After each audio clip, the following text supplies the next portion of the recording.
Here are 20 quick useful tips you might not know. If your bags are getting full and you want to save some space, just put your gems into gear that you want to salvage, since the gems will be taken out and placed back into your bag for free once you salvage the item. Activate Advanced Tooltip Compare and information in the gameplay settings, showing you improved details and comparisons of items from your bag compared to your currently equipped items. Gold and crafting materials are shared across all of your characters. This can help you have a head start on alts, but you can also use this to save money. For example, you can buy horse armor once unlocked on an alt, since it will be cheaper there because it scales with level. You don't need to salvage everything, since you shouldn't really bother upgrading your gear early on, so you don't need the materials. You can get a lot of gold by selling some of the gear instead of salvaging everything. Especially rare or above gear can give you thousands or tens of thousands of gold per piece, so you can stack up on a lot of gold by selling some of it instead of salvaging every single piece you find. You can join a trade chat global channel by activating it from social settings.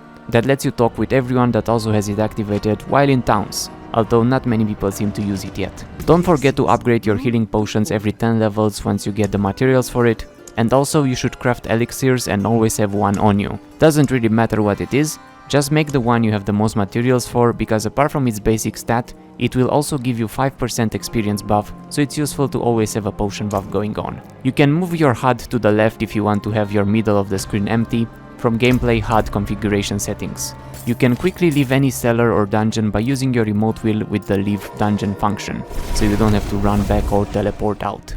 After teleporting to a waypoint, you leave a portal behind, and as long as you don't leave the town, you can use the portal to go back to where you came from. You can use this if you need to quickly go back to town for some vendors, and then return to exactly where you teleported to the town from. When talking to the salvage NPC, if you see a hammer over items, it means that those will unlock their transmog once salvaged. You don't really need to waste your materials early on to upgrade your gear, but if you want to upgrade something, go for your weapons first. Those will give you the biggest boost, especially early game, and increase your attack power the most.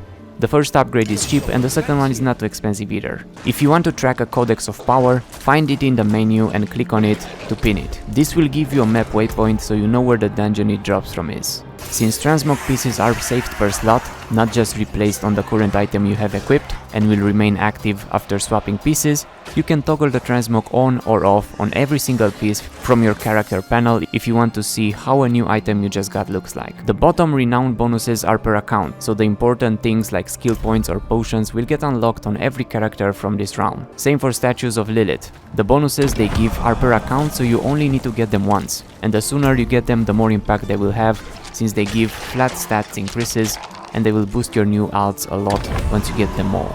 You can disable the error voice lines, like when you are out of essence or mana, by going into settings, sound, and turning it off at the bottom of the screen. You can also activate sounds for when items drop. You can pick the minimum quality or types of items you want to get a sound from, like when you get a new legendary or rare drop.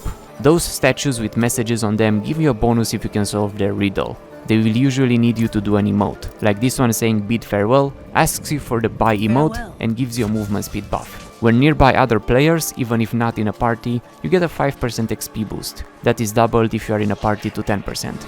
This is useful if you are going around world events and there are other players nearby. Just go near them and you will get an XP boost.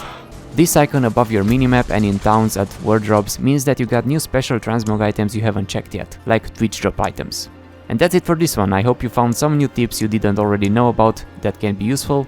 Leave a like and subscribe or I will steal your bones and make a skeleton out of them, and thanks for watching.